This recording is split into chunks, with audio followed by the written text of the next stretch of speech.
All right, we're gonna make some grape jam without pectin. Simple, simple. So you're gonna have 4 pounds of seedless grapes. Doesn't matter what kind. You can have a mixture of them.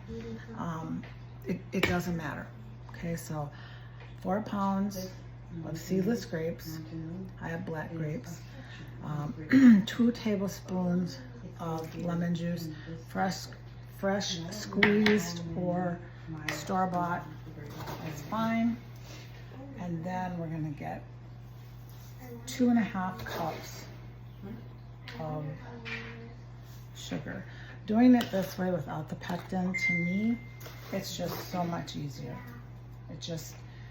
It's so much easier. I don't have to tell them this or this or this. So anyway, I have my grapes in here, my lemon juice and my sugar. And all you're gonna do is you're just gonna mix this around, and you are going to get this dissolved. And you're gonna need to keep stirring it constantly. It does take longer to do it this way, but in all honesty, the flavor is just so much better, so much better. Alrighty, now that we have our sugar dissolved, we have some nice juice in there.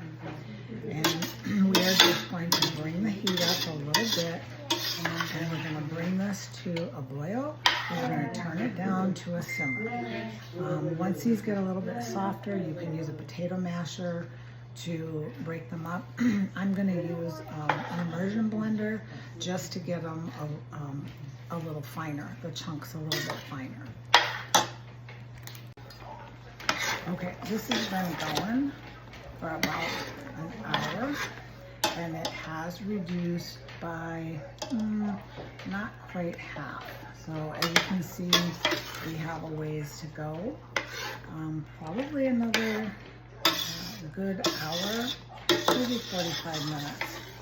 But you'll see, it does, like I said, take a lot longer than it does when you use pectin, but I just think the flavor is so much better and you don't have to use as much sugar. Okay, this has cooked down to about 1/4 of what we started out with. And in order to find out whether it's ready or not, I'm gonna put a little bit on my paper plate, and I'm just gonna set this in the refrigerator to cool. If it cools and it's firm or thicker, then it's ready to go.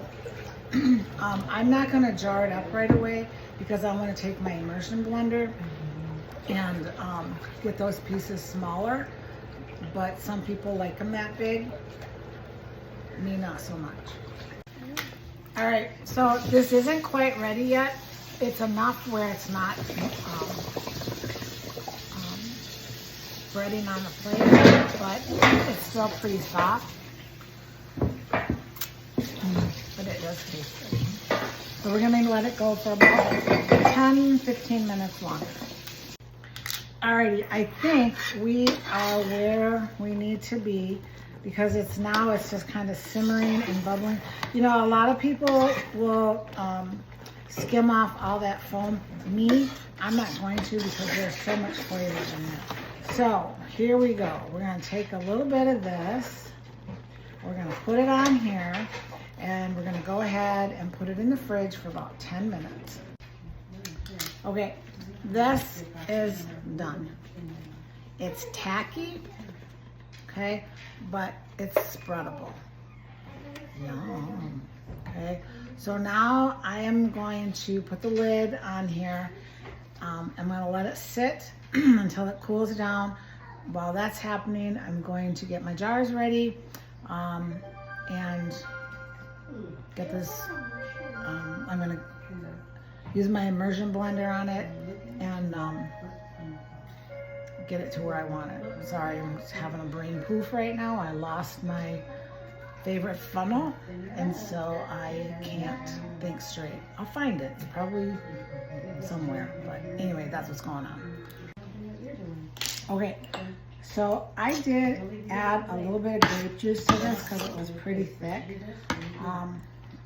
I've got it blended down to where I want it. So we're gonna fill our jars, and we're gonna fill them to about 1/4 of an inch headspace. And I wanna make sure to wipe these off really, really well. And then, that's a little too much. I'm gonna take some off. But you get the gist of it. And then we're gonna water bath these for 10 minutes. Our grape jam is done. That's not grape, yeah, that's grape jam. Yep, it's all done. So out of that 4 pounds, we got, I think there's one here, we got 5 half pints. And it tastes really, really good, you guys. It tastes really good. I kept some out. Whoops, I'm showing you my rocks. I kept some out to try, and it's really tasty. So easy, easy, easy. It does take time, but you don't have to use pectin.